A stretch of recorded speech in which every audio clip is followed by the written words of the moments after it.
It's great to be here. Wish I was all in the same room with all of you, but that's okay. It's the advantage of these great Zoom calls is that we gather people from all over. So that is wonderful. And I'm here in Oregon with blue sky and beautiful weather. So I'm happy for that. I'm going to share my PowerPoint. And as Mary Sue said, I will share it with all of you at the end. I'll put it in a file in the chat box and you can download it from the chat, but you can also she can email it to you or I can email it to you so that you have all the slides. So don't worry about writing stuff down. All right, so here we go. Hopefully you can see all of that. Yep, it looks good. Good, wonderful. Okay, so here's our agenda for this evening.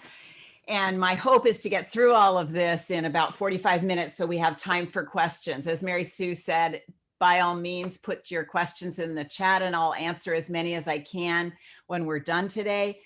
Or you can just ask me directly. I'm happy to answer questions. What I'm hoping to accomplish here is at first to just explain the common sexual challenges for people with Parkinson's.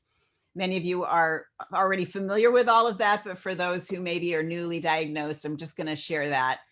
And then I'm going to talk a little bit about expanding our definition of the term sex. Like there's a way in which particularly heterosexual and straight couples sort of define that in a very narrow way. And it really doesn't serve us. And I'm going to be talking more about that and what value there is in really expanding that definition.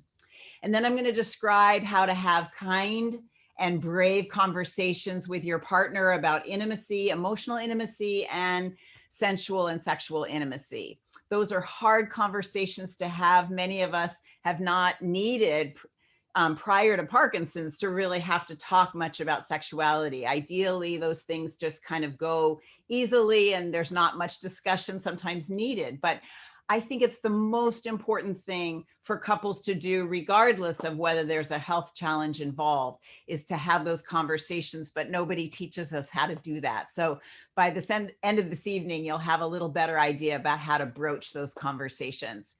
And then I'm going to review some ways to just deepen emotional intimacy, because we're talking about all kinds of different aspects of intimacy, and emotional intimacy is so important in relationship. And then finally, I'm going to discuss a little bit about how to understand and think about desire and how to activate it. One of the things I hear so often from Parkinson's patients is that there's a way in which when we have a health challenge like that, we have so much fatigue and there's so many other things going on that we lose our feelings of desire. And particularly in long-term relationships, it's a very natural thing for desire to wane to some extent. We feel maybe connected and attached, but the sexuality part kind of falls by the wayside. So I'm going to talk a little bit about how to activate that and to create a little bit more physical intimacy in a way that works for your relationship. I want to just remind all of you that, of course, a lot of people are going to be listening to this talk. And so I'm trying to kind of customize this for a broad range of the community. So there's a wide range of ages. There's different stages of the disease, of course, different lengths of relationships. Some people who are newly in their relationships, people who have been married for 30 or 40 years. So I appreciate that. And there's going to be something in here for everybody. Of course, different sexual orientations of people, some people partnered, others single. And then folks who are regularly sexual, some people who are sexual maybe once in a while, and some people who are never sexual. So my hope is that you appreciate that some of this may not apply to you, and that's totally fine. And it's going to apply to somebody else who's listening probably. And there'll be something for you. There'll be some gold nuggets for you. So hang in there. I'm going to get a drink of water too.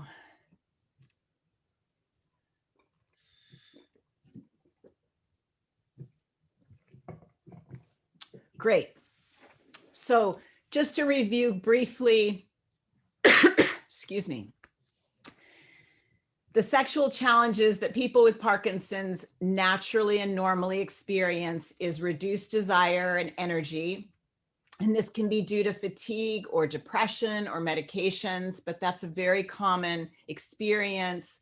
that's part of Parkinson's, as you know, and certainly affects sexuality. And then, of course, men struggle with getting or keeping their erections or reaching orgasm.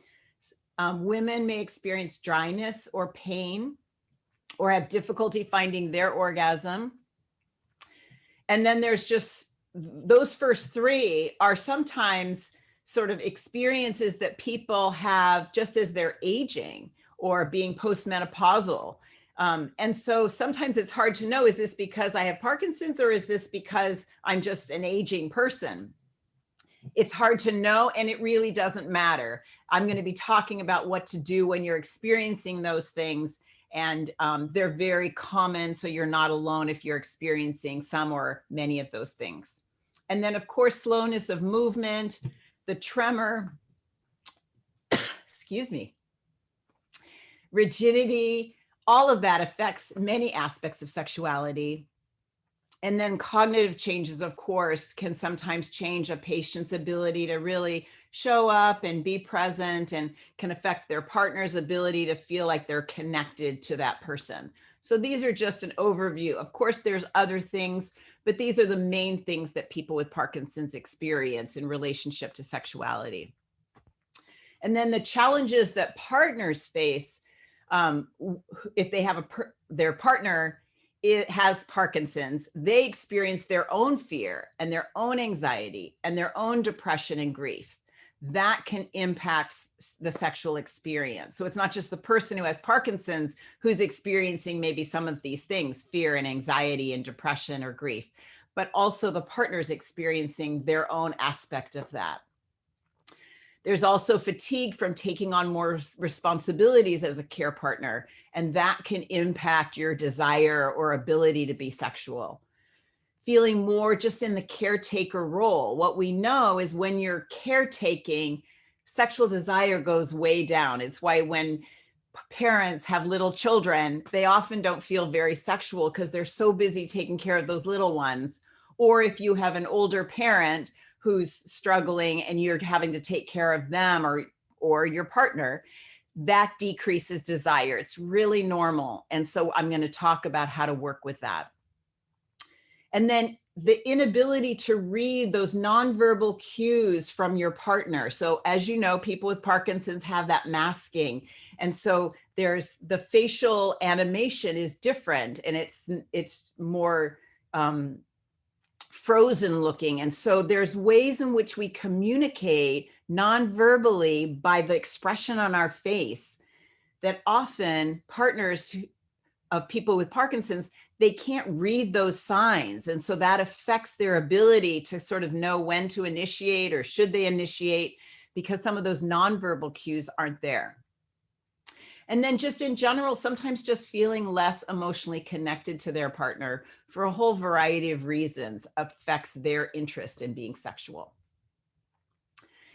So here's the most important slide of all, and I put it right up front with a picture so that you can remember. The way I think about sex is in a very broad way. It's like a buffet. Here are 20 different things that we could do physically that are intimate, that are lover-like. They may not be intercourse, but there's all kinds of different ways we can connect where we can feel close to one another that's intimate. And so ultimately, what people who are aging and for people who have Parkinson's, what they have to do is begin to think about sex in this way. They have to broaden their definition and come to the experience thinking, okay, what do I feel like today? What am I capable of? What's my body capable of? And so you need to think of it more broadly, and you need to look at your buffet table with your partner and say, okay, how many things are on there? Do we have a broad range of things that we could do that would bring us closer together, that would make us feel connected and give each other pleasure in a way that feels easy and fun and enjoyable and no pressure? So basically, I view sex as an opportunity for shared pleasure and connection with no goal. with no agenda. We're not trying to get somewhere. We're not trying to definitely do something. We're looking at the buffet table and we're saying, what looks good? And if your buffet table isn't very broad, maybe by the end of tonight, it'll be a little broader, because I'll give you some ideas. But that may be what you and your partner need to focus on, is how do you broaden your buffet table so that there's more options of ways of connecting that match your desire, that match your body's ability, that matches your fatigue level, all of that. So here's my little list, and I could make you a much longer list. But what we have to say is, this is what maybe our sex looks like today. Maybe it's just relaxing touch on the couch or in bed with our pajamas on, or with our clothes on, or naked, or whatever. Maybe it's just having a lovely long kiss, or sensually touching the other person without any goal. We're not trying to create orgasm. We're not trying to do anything in particular, but we're just creating pleasure and connection. A lingering embrace, holding each other in bed, when you get home from the grocery store, when you're cooking dinner, just having an embrace that's not just brief, having a kiss that's not just a peck, something that's a little longer. It's a way of holding each other close and saying, I see you, you matter, you're important to me. And it doesn't have to be some big, long, huge thing where your body has to be doing something in particular, or their body has to be doing anything in particular. This is what I'm talking about when I'm thinking about expanding our definition of sex.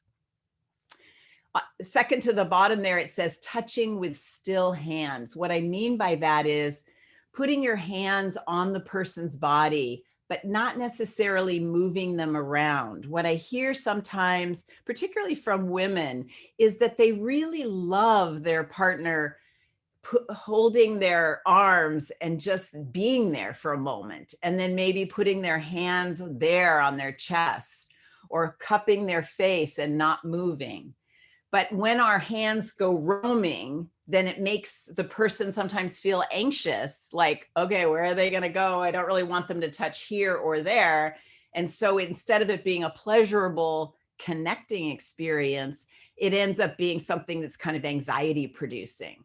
So it's a great idea to sometimes say, actually, I don't want you to move your hands. I love you holding my butt or something, but don't move around. Just hold me, or just put your arms around me, or just hold my face, or whatever it might be. But putting your hands on the person and not moving, putting your hands on their tummy or something. They might really like that and feel connected and close, but it's not something where they're feeling anxious, like, okay, where's their hands going now?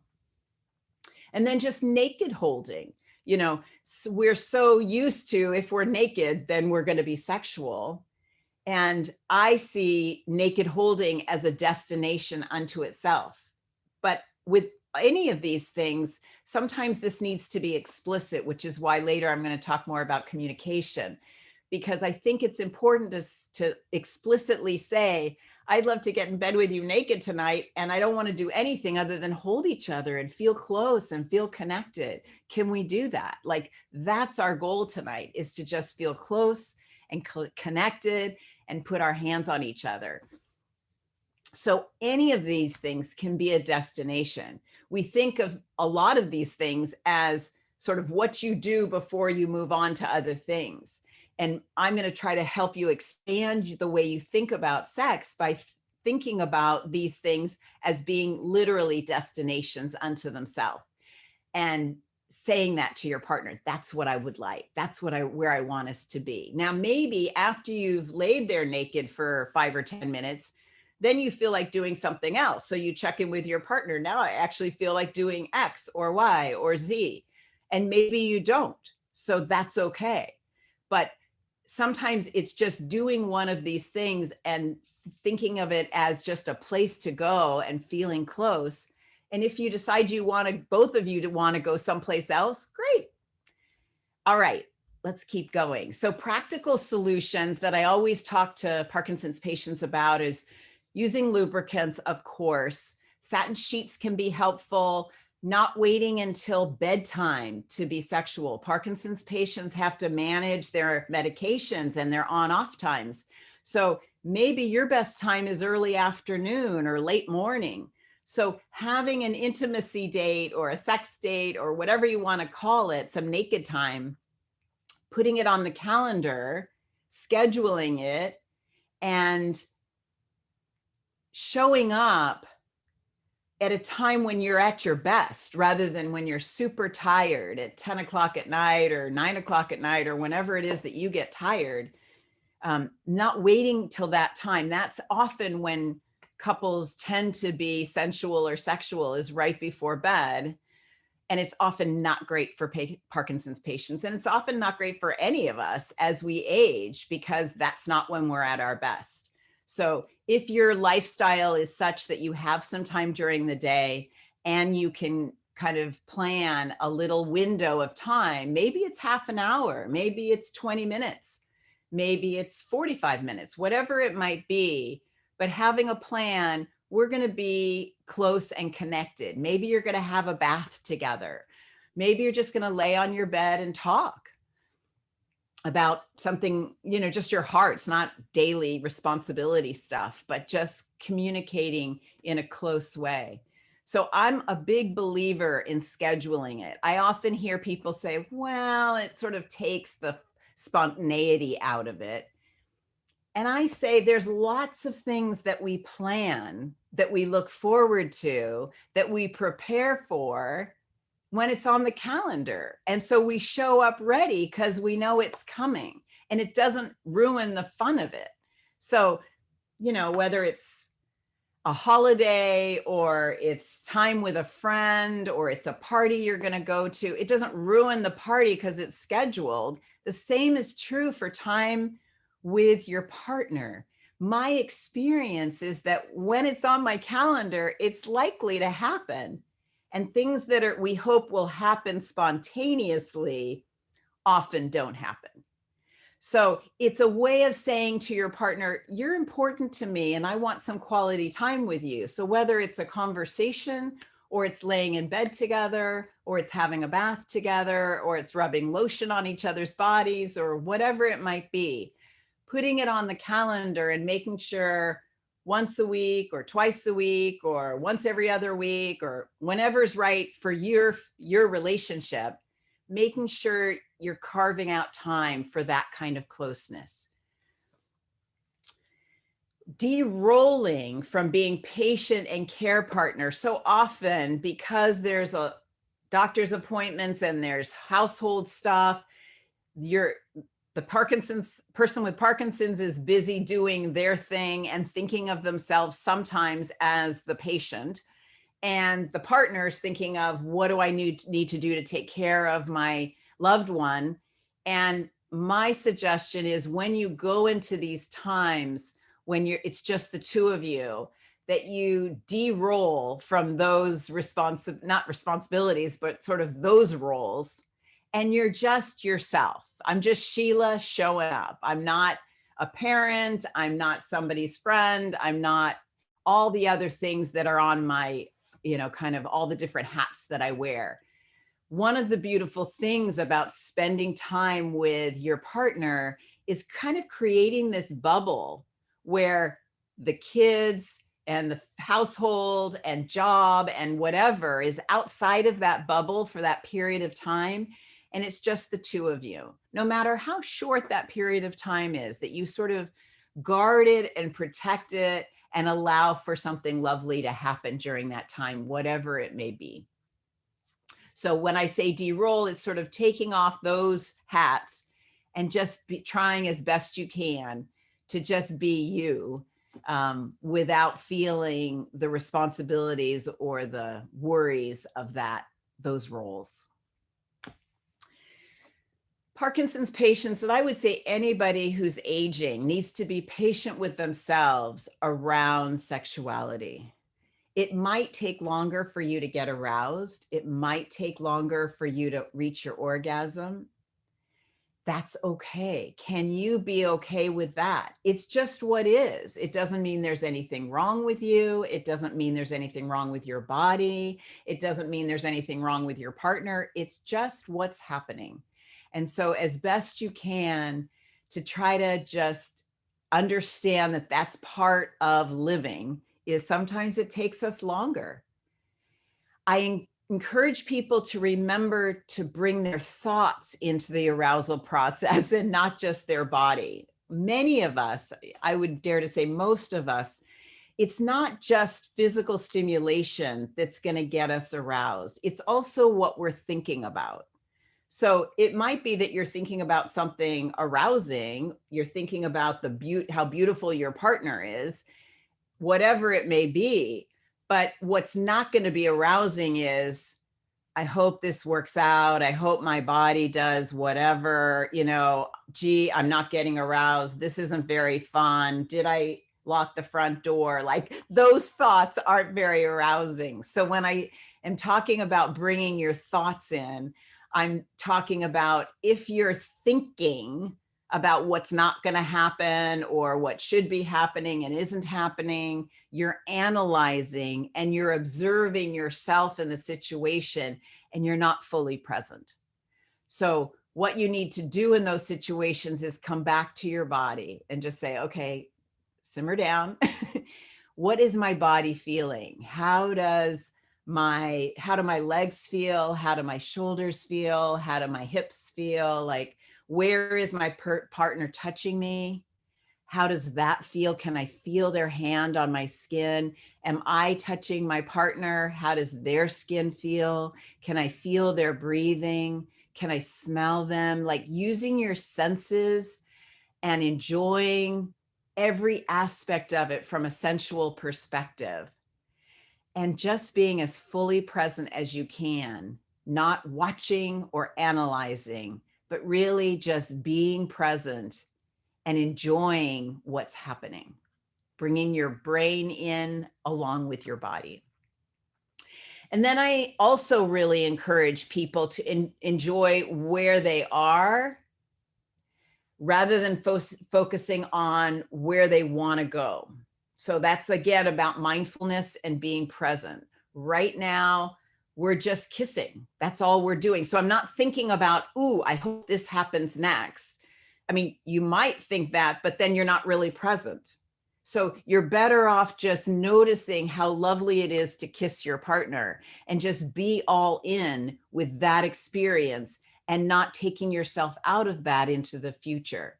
You're going to get more from what you're doing if you're fully present. So it's very effective. It's a very effective way to feel close to that partner and to feel pleasure in your body, because you're not up here thinking, oh, I wonder if they're going to want to do this or that, or you're not there anymore. It's not a great strategy.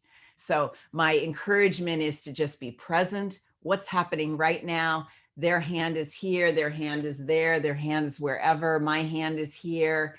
And this is lovely. This is lovely what we're doing. Okay. Transitioning is something I like to talk about because our lives are so busy. We're online, we're on our computers, we're on our phones, we're doing whatever we're doing. And it's sometimes so hard to go from the responsibilities of life into being sensual. And so I often encourage people to create this little buffer of time, which I call bridging time. That's some time for you to just be alone. So let's say you have a date with your partner at 4:00 this afternoon. And so maybe at 3:30, I shut off my computer, or I don't make any more phone calls. And I go and I have a bath, or I change my clothes, or I wash my face, or I listen to some music that kind of gets me into a space where I'm wanting and willing to be sensual with my partner. Lots of people use that time in different ways, and it doesn't matter. For some people, they just need 10 or 15 minutes. Other people need maybe an hour to really transition from life to being with their partner. but it's another reason why scheduling it and having some agreed upon time when that's going to happen allows you to kind of bridge from your everyday life into this place that you want to go. I have a mentor, Esther Perel, if some of you are familiar with her. She's written a lot of books. She's a very wonderful therapist. And she was my mentor for a period of time and said to me, sex is not something you do, it's a place you go.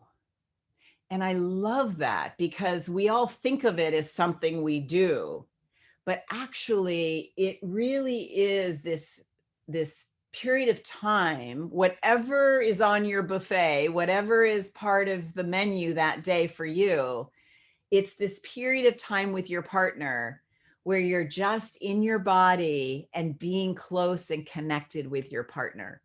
And so it's very helpful to think about that time as a place that you want to prepare for and go with your partner rather than just something you do. It enhances the experience, I think, when you think about it that way.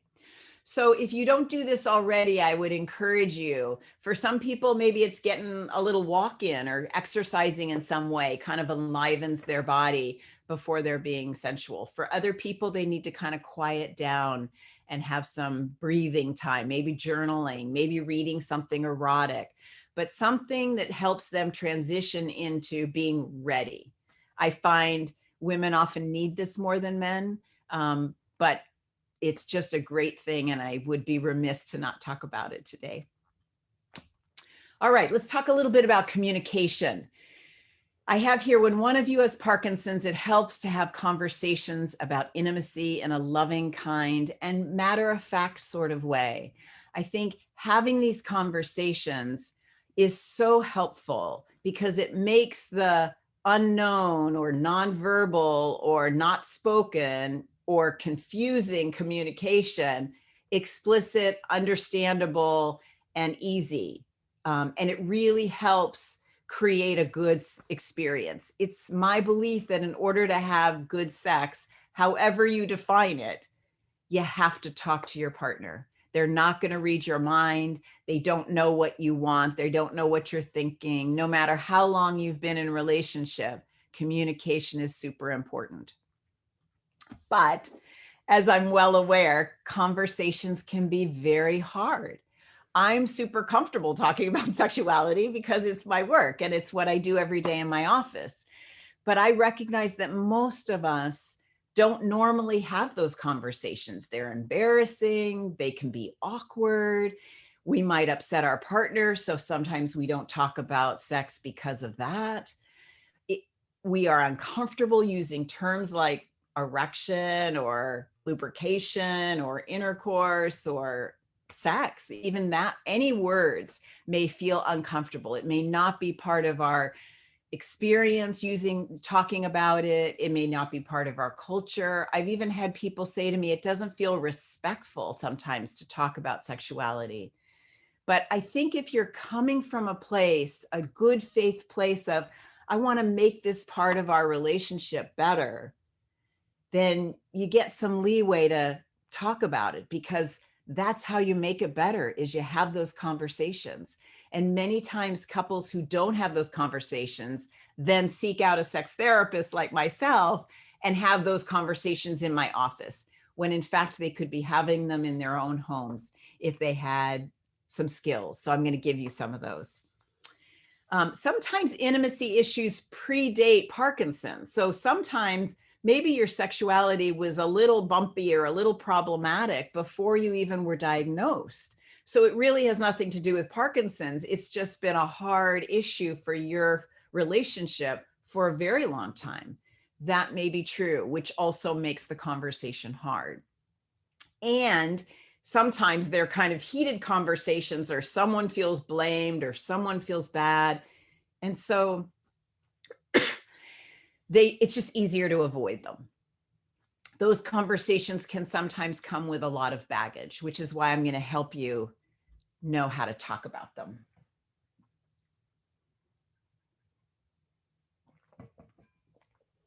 So, how to have brave conversations. You hold the intention of becoming closer.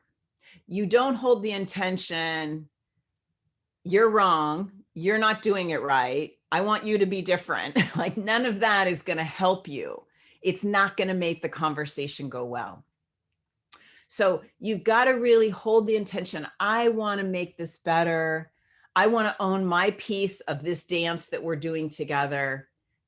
And so just holding the intention, I want us to be closer after this conversation, is a good way to start. I have their undefended communication.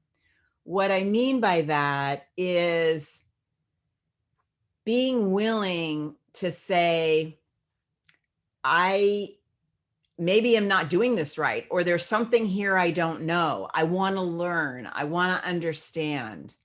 Not being defended like, well, going after the other person or explaining away something. There's a way in which it requires vulnerability, which is why I have that there on this list. It's willing to go into the conversation and basically saying, I want to feel closer to you. I want to understand my body better. I don't feel like I even know what to ask for. I feel sort of lost in how to touch you and I want to learn. That's why I want to have this conversation. Are you happy with things? Is there ways we can make this better? It's listening with curiosity and wanting to learn, understanding that there's some new information that might come out if you can be undefended, and if you can be warm, and if you can be kind. If you can come to the conversation with some ideas. I'm wondering if we scheduled it, like Sheila said, maybe that would help us. Or I'm wondering if maybe both of us had some bridging time before we started, that would help us make it easier to start. So coming with some ideas, or if you lose your erection, let's just keep going. Like, let's start kissing. Let's do something else. Let's not let everything come to a halt. So often when somebody's body isn't doing what the folks are wanting it to do, that there's a way in which things just stop. And then it sets up a feeling of failure and not wanting to try again. And so what I encourage people to do is say, okay, that menu item is not available today for whatever reason. Okay, let's find something else on the buffet table. That's why that image is so helpful. If the restaurant's out of the soup, then you order the salad or a different flavor of soup. Like, let's not get in the way of, if for some reason that's hurting me, intercourse is hurting today, let's not do that. Let's do something else. Like being flexible, being a bit of a ninja and saying, okay, that's not working for me, or that's not arousing, or that's painful. Let's not do that. Let's add some more lube and do something else. Being flexible and trying to just create a win without it having to meet certain things is really helpful. And then being willing to ask professionals. I put here the website of the American Association of Sex Educators, Counselors, and Therapists.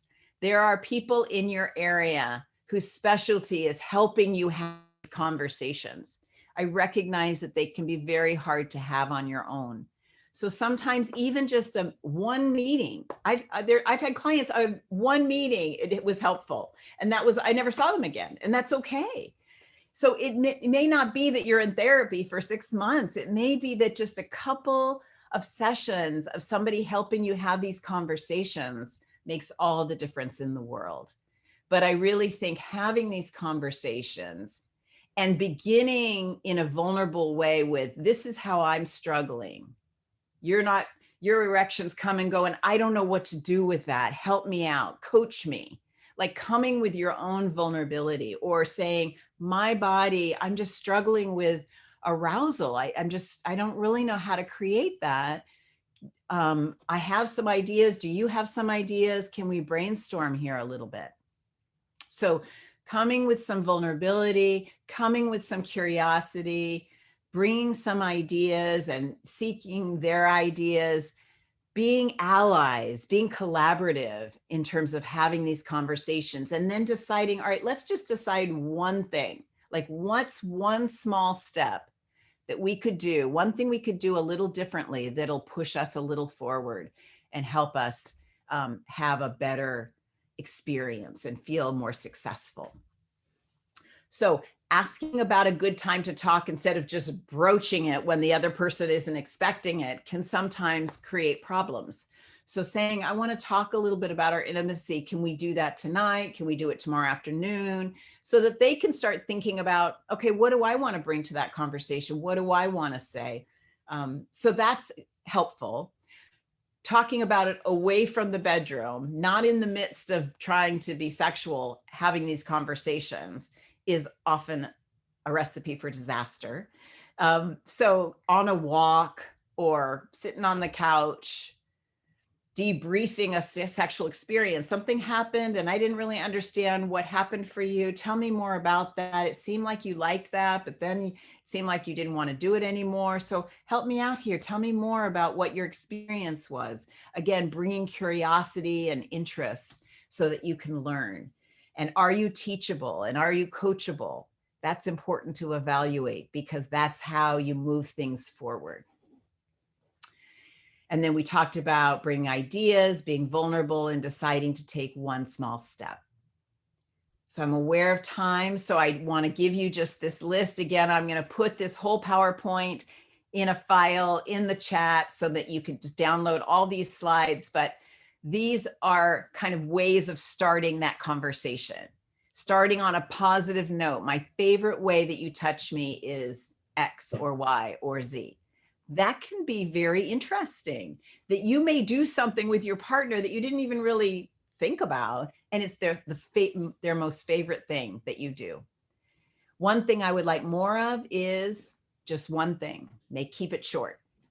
One of my favorite sexual experiences with you was, maybe it was a long time ago, maybe it was recently, but sometimes saying what I liked about it was we had a lot of time, or I was really present, or it seemed like you just were so present with me, or there was something fun about it because we weren't in our own home, or kind of looking at what made that experience really great helps you figure out potentially how to make future experiences better. One thing I will commit to doing more of in the future is, so after hearing some of these conversations, some of what your partner has to say, you may have an idea of what you need to do either for yourself or for them. So it may be, one thing I will commit to doing more of in the future is getting ready before we start so that I can be more present with you. Today, I finished making dinner and then we kind of went right into this because we had a little window of time, and I couldn't even get there. I was thinking about the dishes and I was thinking about a million other things. So it may be something that's related to you, or it may be something that's related to your partner, where I'm going to commit that I'm going to kiss you more because I didn't realize how much you love kissing. And it's not a big thing to me, but it matters a lot to you. So I want to do more of that. So it may be something related to them, or it may be something related to you. One thing you could do that would help me is maybe remind me, Sheila, you need to take half an hour before we start at 4. Oh yeah, that's right. I totally forgot. I didn't set my alarm. I spaced on that. So that may be something, a way your partner can help you, is reminding you to take that time to get ready. It may be that they could go a little slower. Maybe just their pacing is a little too fast for you. And by going slower, your arousal happens more quickly. Ways to deepen emotional intimacy, having fun together, getting away from appointments and responsibilities. I mean, it's so easy for life to kind of gobble up our day. I'm sure your days are similar to mine. And there's ways in which it's sometimes hard. Fun's sort of the last thing that we do. For some of us, we prioritize our fun, but for some of us, we don't. And it's sort of the treat at the end of the day if I got my to-do list done. And that's a way to feel closer to your partner, is by prioritizing that. Sharing a joy and a challenge. This, you might have done this as a kid with your family, share a high and a low from the day. I think it's very emotionally connecting for couples to share something that they're really joyful or grateful about, and then a way in their life that they're challenged, that they're struggling with. It's a way to share more deeply. When I encourage couples to talk from their hearts, they sometimes look at me, I'm like, "Nah, I don't know what you're really talking about." This is the kind of thing that I'm talking about. It's just sharing something that's kind of digging in a little deeper. And you're not just talking about superficial things. When are we going to go grocery shopping this week? And when's your appointment with a neurologist and all of that? There's a way in which we, over dinner or after dinner, we have some time to just talk about something that's hard for us, or something that we're looking forward to, or something that we're grateful for, whatever it might be. Taking technology breaks together. I think a lot of couples really need this. There's a way in which phones and social media and television all is on all the time and in our consciousness and awareness. And it really, I think, drives us apart. So making sure our quality time is technology free is super important. Super important. Using appreciations frequently. If any of you are familiar with the Gottmans, they are a famous couples therapist. They've done a lot of research looking at couples. And what they've seen is that there tends to be a lot of negative communication, and maybe every once in a while something positive. What they strongly encourage and they see in successful couples is, what's your ratio? It should be 10 to 1, 10 positive to 1 negative, 10 appreciations, compliments. Thank you for doing that. I love being married to you. Whatever it is, look at your own ratio. How many positive things do you say to your partner? And how many negative things do you say? If you want to be close and connected to your partner, the ratio really needs to be closer to 10 to 1. And then remembering to empty your frustration and anger tank. This is something I talk a lot about with Parkinson's couples, because there's a way in which both people, both the care partner and the patient, find that they're frustrated with what's happening sometimes. They're frustrated with their partner. There's miscommunication. They're not doing what they're supposed to be doing, and their anger, resentment can build. And so what I strongly encourage people to do, not with your partner, but on your own or with a friend or with a therapist, is just get it out, whether it's exercising or it's talking or it's journaling. There's a million ways to empty that frustration or resentment or anger tank. But noticing if you're feeling frustrated every day, then there's a way in which your tank's too full. So you don't have room for today's frustrations or today's anger. And so you emptying your tank on a regular basis as best you can will really help you tolerate the normal frustrations that come with life. I mean, it's part of living, but sometimes we don't have the bandwidth for that. Okay, couple more slides and then I'll take some questions. So role changes, be sensitive to the patient care partner dynamic that can impact sexual relationships. We've talked about that. Look for ways to take a break from the roles, remind your partner about that. We talked about that. What would help you get into lover energy? Again, that's bridging time sometimes, or it's just sort of mentally thinking, I'm spending time now with my lover. Yeah, maybe I've been married to him for 34 years, but he's the one person that I do that with. And so how do I get into that energy? Let me say a little bit about desire. Feeling stressed, depressed, anxious, self-critical, untrusting in your relationship, or simply exhausted and overwhelmed are all real and meaningful barriers to sex, without a doubt. And Parkinson's patients and their partners experience all of that. Emily Nagoski wrote this great book that I'm going to give you the title of in a moment. that is wonderful. It's wonderful. So activating desire, for most of us, it's not an on-off switch. It is a preheating the oven. It is a slow warming up. And so it's important to have that expectation of yourself, to not just think, well, I took my clothes off, why aren't I aroused? I mean, it just doesn't work that way. Our bodies typically don't work that way. So allowing your partner to gradually get warmed up is going to help the situation so much. So thinking about it not as a quick switch, but as you need to preheat the oven. So you need to do some of the preheating yourself for yourself. And you also need to understand that some of that happens with your partner, and it takes some time. Our bodies take some time to get aroused. Women's bodies in particular take quite a bit of time to get engorged and turned on. And so you can't jump over that step.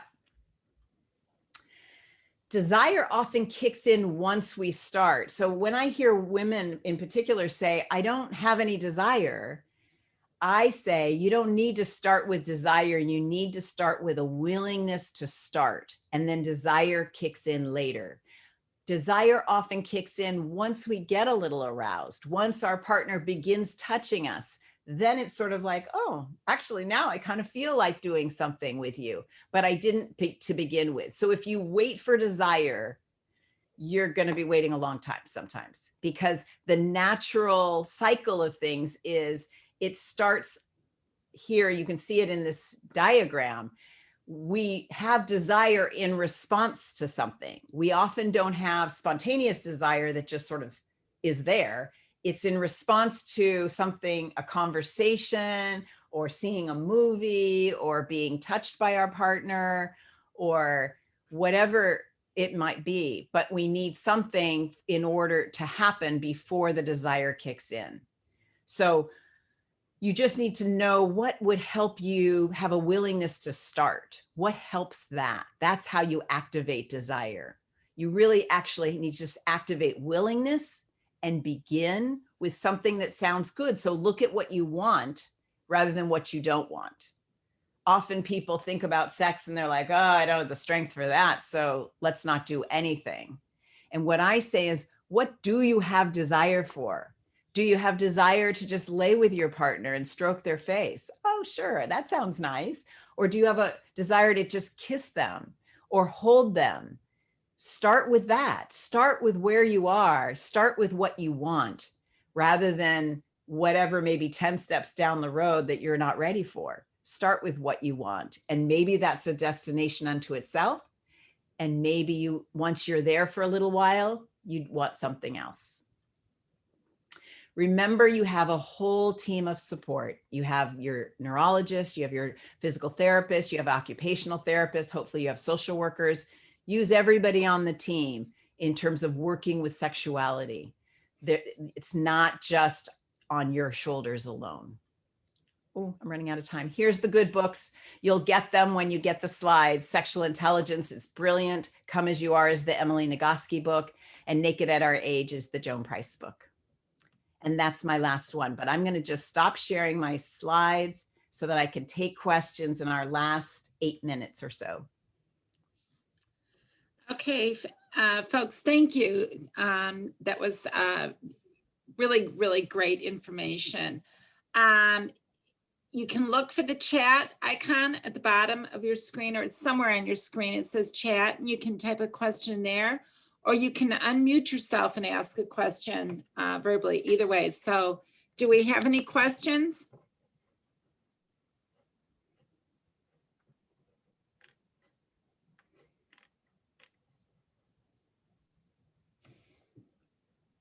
Everyone's being a little shy. I overwhelmed them.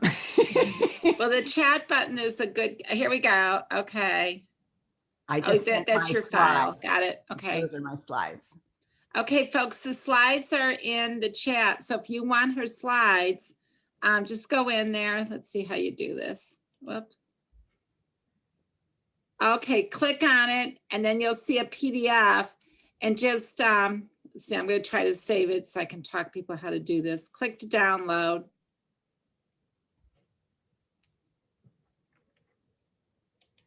I also put my email there so that if you want to ask a question, not in front of everybody, you can just Yeah. email me questions and I'm happy to answer you. So I often people have personal questions that they don't feel comfortable asking, and that's totally fine.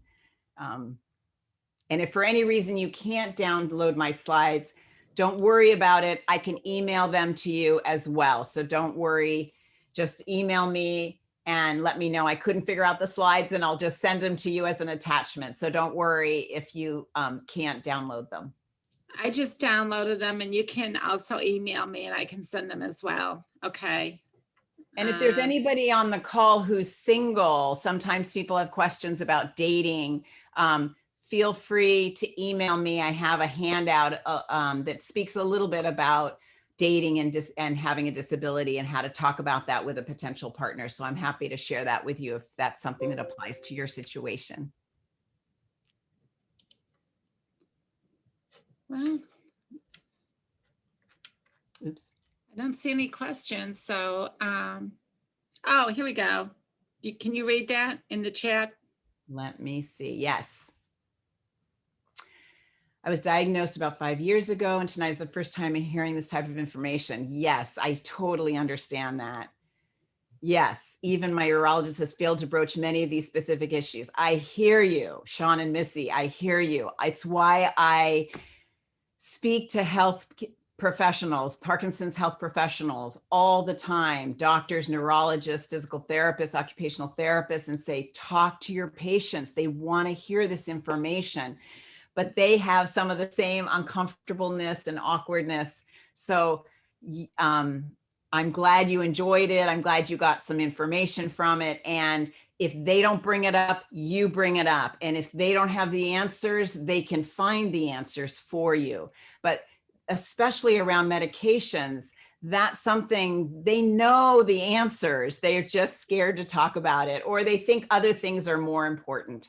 So I'm sorry that your doctors have not been talking more directly to you about these topics. Social workers sometimes do a better job, but there's people in the Parkinson's community who are experts on this. And yeah, I hear you.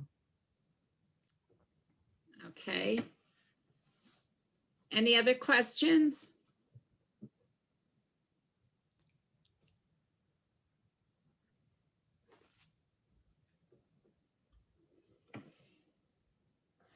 Okay, well, I'll tell you what, folks, Dr. Silver put her email in. If you go into the chat box, you can see her email. It's drssheila.silver@gmail.com.